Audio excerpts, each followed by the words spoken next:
श्री शिवाय नमस्तुभ्यम। एक लोटा जल से क्या संतान प्राप्ति हो सकती है? आज के इस वीडियो में यही हम आपको जानकारी देने वाले हैं। वीडियो पूरा देखना, अंत तक देखना और आपको कुछ ऐसे उपाय बताएंगे सरल सरल जो आप कर सकते हो। चाहे आपने सफ़ेद आंकड़े की जड़ का उपाय कर लिया हो, फिर भी एक बार इस वीडियो के उपाय को ज़रूर करना और कोशिश करना कि आप वो उपाय अच्छे से कर सको। तो चलिए सभी भक्तों को श्री शिवाय नमस्तुभ्यम। वीडियो शुरू करते हैं। सबसे पहला काम, आप सभी शिव भक्त वीडियो लाइक करते ही हैं, चैनल सब्सक्राइब करके शेयर करते ही हैं, इसमें कोई दो राय नहीं है। अब सबसे पहली बात, तो आज के समय में लोगों को ये विश्वास करना मुश्किल होता है, क्या एक लोटा जल चढ़ाने से संतान प्राप्त हो सकती है? क्या एक लोटा जल चढ़ाने से हमारी मनोकामना पूरी हो सकती है? क्या ऐसा हो सकता है? तो सबसे पहले उन लोगों के प्रश्नों का मैं जवाब देना चाहूँगा, क्योंकि आजकल साइंस ने तरक्की कर ली है और इस तरक्की की वजह से लोगों को विश्वास होना कम हो गया है कि क्या ऐसा हो सकता है। तो सबसे पहली बात, आप स्वयं को, हम आपको साइंस की भाषा में ही समझाते हैं, आप स्वयं स्वयं को ऊर्जा का एक पिंड मानते ही हैं। ऊर्जा का नाम आपने सुना ही होगा साइंस, यदि आपने कभी साइंस पढ़ी है। तो ये जो शिवलिंग है, ये अनंत ऊर्जा का पिंड है। क्या है? अनंत ऊर्जा का पिंड। अब ये जब अनंत ऊर्जा का पिंड है, तो जब आप इस शिवलिंग से कनेक्ट होते हैं, यानी भगवान शिव से जुड़ते हैं, तो जो उनकी ऊर्जाएं हैं भगवान शिव आपके अंदर स्थानांतरित करते हैं, ट्रांसफ़र करते हैं, जिसको हम इंग्लिश में कहें। तो जब हम कोई भी उपाय शिवलिंग से संबंधित करते हैं, तो उनकी ऊर्जा हमारे शरीर में ट्रांसफ़र होती है, हमारे शरीर में आती है, जिससे कि हमारी मनोकामना, हमारे शरीर का रोग और हमारी जो इच्छा है वो पूर्ण होती है। जैसे कि कई लोग सोचते होंगे कि सफ़ेद आंकड़े की जड़ और दूध पीने से पीपल के पत्ते का क्या संतान प्राप्त हो सकती है? जब साइंस ने और डॉक्टरों ने इतनी तरक्की कर ली, डॉक्टर को दिखाने के बाद भी संतान नहीं हो पाती, तो क्या केवल सफ़ेद आंकड़े की जड़ को बांधने से संतान प्राप्त होगी? और सबसे बड़ी बात तो ये होती है कि जब हम जड़ को अपनी कमर में बांधते हैं, यानी माताओं बहनों से कहते हैं उनकी कमर में जड़ बांधे, तो जड़ बांधने के बाद में भी कैसे लोग विश्वास करें कि संतान प्राप्ति होगी? क्योंकि उस जड़ को तो उन्होंने कमर में बांधा है, और कमर में जड़ को बांधने के बाद क्या संतान प्राप्त हो सकती है? तो उन सभी के लिए मेरा एक जवाब है कि जब आप शिव पे विश्वास करके जल समर्पित करते हो, शिव जी पे विश्वास करते हो, तो जैसे साइंस में ऊर्जा होती है, वैसे ये भगवान शंकर ऊर्जा के अनंत स्रोत हैं। और जब हम शिव पे विश्वास रखकर बिना विश्वास के कोई कार्य करोगे, तो वह कार्य अधूरा ही रहेगा, फिर चाहे आप उसको कई वर्षों तक क्यों ना करते रहे। यदि विश्वास के साथ कोई कार्य करोगे, तो वह कार्य पूरा ज़रूर होगा। तो जब हम शिव पे विश्वास रखकर, पूर्ण विश्वास रखकर कि जो वह कर रहा है हमारे जीवन में वह अच्छा ही कर रहा है, विश्वास रखकर उपाय करते हैं, तो उपाय करने के साथ भगवान शिव की जो ऊर्जाएं, शिवलिंग की जो ऊर्जाएं हैं, वे हमें प्राप्त होती है और हमारे कार्य बनते हैं, मनोकामनाएं पूर्ण होती हैं और रोग ठीक होते हैं। तो आपको यदि विश्वास है भगवान शंकर पे, तो आप उपाय करना। ये सोच के मत करना कि उपाय आज करेंगे और परिणाम हमको कल प्राप्त हो जाएगा। सबसे बड़ी बात तो यही होती है, सबसे बड़ी बात तो ये कि क्या उपाय करने से उपाय सफल होगा। उसके साथ ही लोग आज के समय में वीडियो देखकर ये सोचते हैं कि उपाय हम इसलिए नहीं करते क्योंकि हमें उपाय करना है, बल्कि इसलिए कि देखते हैं इसको करने से होता क्या है। तो आप सभी से मेरा निवेदन है, यदि आपको भगवान शंकर पे विश्वास है, इस वीडियो पे विश्वास है, तो आप उपाय करना। नहीं है तो कोई बात नहीं, ज़बरदस्ती किसी से भी नहीं है। तो संतान प्राप्ति के लिए जो भी मेरी माताएं बहनें प्रयास कर रही है, उनके लिए सबसे पहला उपाय तो यही है कि आपको एक कलश जल भगवान शंकर के शिवलिंग पे प्रतिदिन समर्पित करना है। इसके साथ आपको 2 या 3 और उपाय करने हैं, जो इसी के साथ हो जाएंगे, यानी एक कलश जल के साथ ही हो जाएंगे। इसमें आपको और कुछ नहीं करना। और कौन कौन से उपाय हैं जो आपको करने होंगे, इसके साथ ही यदि आप प्रतिदिन करोगे, और प्रतिदिन के साथ में आपको क्या करना है, जब तक करना जब तक कि आपकी कामना पूर्ण ना हो जाए। अब वो कामना कैसे पूर्ण होगी, कब पूर्ण होगी, ये शिव के हाथ में है, शिव जी के हाथ में है। तो सबसे पहले तो एक कलश जल ले लेना अपने साथ में 3 चावल के दाने ले लेना, 3 चावल के दाने। और इसके साथ में आप ले लेना एक बेलपत्र जो शिव जी को समर्पित होगा, एक बेलपत्र जो आपको स्वयं को खाना है, एक बेलपत्र आप अपने हस्बैंड के लिए ले लेना। जिनके हस्बैंड उनके साथ नहीं रहते हैं वह बेलपत्र को अपने घर पर ही रखें। क्या करना है आगे हम आपको वीडियो में बताएंगे। साथ में एक दीपक ले लेना जिसमें आपको 2 लंबी बात लगानी है अपने हाथ से बनाई हुई। अपने हाथ से बात बनाना और उस बात को दीपक के अंदर लगाना और घी डालना।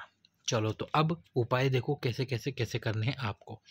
इसी बीच में हम आपको एक उपाय और बता देते हैं। सफ़ेद आंकड़े की जड़ का उपाय आपने अधिकतर सुना होगा। एक बार आपको फिर से उस उपाय का वर्णन करते हैं कि सफ़ेद आंकड़े की जो जड़ है उसको रजस्वला धर्म के 7वें दिन बांधना होता है। 7वें दिन बांधने के बाद में यानी 7वें दिन आपको उस जड़ को शिवलिंग पे से 21 बार घुमाना है और तुम्रुकेश्वर महादेव का 21 बार नाम लेना है। माताओं बहनों को, केवल माताओं बहनों को अपनी कमर में उस जड़ को बांधना है। अपनी कमर में उस जड़ को माताओं बहनों को बांधना है और बांधने के बाद में एक पीपल का पत्ता समर्पित करना है शिवलिंग पे। अवधूतेश्वर महादेव का नाम लेना है और अवधूतेश्वर महादेव के नाम लेने के बाद में आपको उस पीपल के पत्ते को उठाना है, गाय के दूध में उबालना है और रात्रि को सोने से पहले पति और पत्नी को वो दूध को आधा आधा करके पीना है तुमरुका जी का नाम लेते हुए। अगर आपको ये जड़ ना मिले, ये उपाय आप ना कर सके तो कोई बात नहीं। मैं ये जो उपाय आपको बता रहा हूँ केवल इन पर विश्वास रखना और विश्वास रख के उपाय करना। कोशिश करना कि प्रदोष काल में आप ये उपाय करने जा सको। प्रदोष काल कौन सा होता है? जब सूर्य अस्त होता है तो सूर्य अस्त होने का समय हो निश्चित होता है। कहीं कहीं पर ये कम ज़्यादा हो सकता है। तो आपको आपके शहर का ये टाइम ज्ञात करना है कि सूर्यास्त कब होता है। वैसे जो सूर्यास्त होने का समय होता है वो लगभग अभी 6:30 के आसपास या 6:15 के आसपास है। तो मान लो 6:15 का जो समय है वो सूर्यास्त का समय है। तो इससे 1 घंटा पहले और 1 घंटा बाद यानी कि 5:15 से 7:15 तक ये जो 2 घंटे होंगे, जैसे घड़ी में 5:15 शुरू होंगे तो प्रदोष काल शुरू हो जाएगा और जब 7:15 का समय होगा तो प्रदोष काल समाप्त हो जाएगा। तो ये 2 घंटे हैं जो प्रदोष काल के हैं, यानी कि इस समय पर उपाय करना सबसे अच्छा होता है। तो बस आपको शिव मंदिर में जाना है प्रदोष काल में। अगर आप प्रदोष काल में नहीं जा सकते तो कोई बात नहीं, आपको क्या करना है सुबह सुबह ही शिव मंदिर चले जाना है, उपाय कर लेना है। अब सबसे पहले तो दक्षिण दिशा में खड़े होना है। दक्षिण दिशा कौन सी होती है? तो देखो ये शिवलिंग है, यहाँ से जल बहकर नीचे गिरता है और ये जो स्थान होता है ये है दक्षिण दिशा। इस तरफ जो होती है हमेशा जलाधारी उत्तर की तरफ होती है और इसके पीछे ये जो दिशा होती है दक्षिण दिशा। इसी दक्षिण दिशा में आपको खड़े होना है। अब दक्षिण दिशा में खड़े होकर सबसे पहले शिवलिंग के ऊपर दोनों हाथों से एक कलश जल समर्पित करना है। दोनों हाथों से समर्पित करना है एक कलश जल तुम्रुकेश्वर महादेव का नाम लेते हुए, तुम्रुकेश्वर महादेव का नाम लेते हुए। अब जब आपने जल समर्पित कीजिए करा और जल समर्पित करके संतान कामना करी, इसके बाद में आपको क्या करना है, संतान कामना करनी है, जल समर्पित कर देना है। जल समर्पित करने के बाद सबसे पहले अब आपके पास में 3 चावल के दाने, ये 3 चावल के दाने आपको शिवलिंग में 3 स्थान पर समर्पित करने हैं। वो कौन से हैं 3 स्थान? सबसे पहला स्थान है ये जो माँ अशोक सुंदरी का स्थान है, माता अशोक सुंदरी का जो स्थान है, इस स्थान पर आपको पहला चावल का दाना अपने हाथ पर रखकर समर्पित करना है। दूसरा चावल का दाना जो आप समर्पित करोगे वो करोगे माँ आद्य शक्ति, माँ जगत जननी के स्थान पर अपनी कामना करते हुए। दूसरा चावल का दाना माँ पार्वती, माँ जगत जननी के स्थान पर और तीसरा चावल का दाना भगवान शंकर के शिवलिंग पर। ये हो गया दूसरा उपाय हमारा। चावल के दाने आपको घर में ही मिल जाएंगे, टूटे हुए ना हो, इस बात का ध्यान रखना। हर एक चावल का दाना समर्पित करने से पहले अपने हाथ में रखना और अपनी कामना करके फिर उस चावल के दाने को समर्पित करना। अब आता है बेलपत्र का उपाय। बेलपत्र आपको समर्पित करना है तुम्रुकेश्वर महादेव के नाम से और इस बेलपत्र की डंडी आपके विपरीत में रखनी है। ये हो गया पहला बेलपत्र। दूसरा जो बेलपत्र है वो भी आपको समर्पित करना है इसी बेलपत्र के ऊपर और समर्पित करने के बाद में उस बेलपत्र को उठा लेना है, वो भी आपको तुम्रुकेश्वर महादेव के नाम से समर्पित करना है। और इसके बाद में तीसरा बेलपत्र समर्पित करना। कोशिश करना कि एक बेलपत्र जो भी उपाय करने गया है वह वहीं पर शिवलिंग के सम्मुख में खा ले। अगर नहीं खा सकते तो घर लाकर खा लीजिए। और जो एक बेलपत्र है, यदि माताएं बहनें गई हैं और उनके पति उनके साथ नहीं रहते, किसी भी कारण की वजह से, जॉब की वजह से बाहर रहते हैं, तो वह उन बेलपत्रों को घर पर लाकर प्रतिदिन रख ले और उसके बाद में उनको सुखा ले। जब वे सूख जाएंगे, सूखने के बाद में उनको जैसे हम हाथ से मसलेंगे तो वो चूरा हो जाएंगे। फिर आपको क्या करना है, जब भी आपके पति घर पर आए तो उनको थोड़ा वो बेलपत्र पानी से दे दीजिए। ये हो गया बेलपत्र का उपाय। अब कुछ माताएं बहन कहेंगी कि हमारे यहाँ बेलपत्र नहीं मिलता तो हम क्या करें, तो उनके लिए भी एक आसान उपाय। आपने देखा होगा, आपका ये हाथ है, तो हाथ की जो 3 उँगलियाँ होती है, सबसे छोटी उँगली को छोड़ दीजिए, अंगूठे को छोड़ दीजिए। गुरुजी ने कहा है जब भी आपको बेलपत्र शिवलिंग पे ना मिले तो आप ये 3 उँगलियाँ शिवलिंग पे समर्पित कर दीजिए और शिव से प्रार्थना कीजिए कि यही मेरी 3 उँगलियाँ बेलपत्र के समान हैं। मैं ये 3 उँगलियाँ तुम्रुकेश्वर महादेव के नाम से अपनी कामना करते हुए समर्पित कर रहा हूँ भोलेनाथ, या कर रही हूँ। मेरी इन 3 उँगलियों को आपको बेलपत्र मानकर स्वीकार करना है। इस प्रकार से आपको ये कार्य करना है और जब जब आपको शिवलिंग के आसपास में बेलपत्र मिल जाए, शिव जी पे बेलपत्र मिल जाए, उस बेलपत्र को धोकर शिवलिंग पे समर्पित कीजिए। और जब भी मौका मिले बेलपत्र धोकर समर्पित करने का, तो उस बेलपत्र को शिवलिंग से उठाकर खा लीजिए। यानी कि जो खाने वाला उपाय आपको करना है, जब जब मिले बेलपत्र तब तब कर लेना है, जिन माताओं बहनों को बेलपत्र प्राप्त नहीं होता किसी भी कारण की वजह से। अब अंतिम उपाय है दीपक वाला। तो एक दीपक में 2 लंबी बात आपको लगानी है और घी डालना है। दोनों बात आपके हाथ से बनी हुई हो, इस बात का विशेष ध्यान रखना।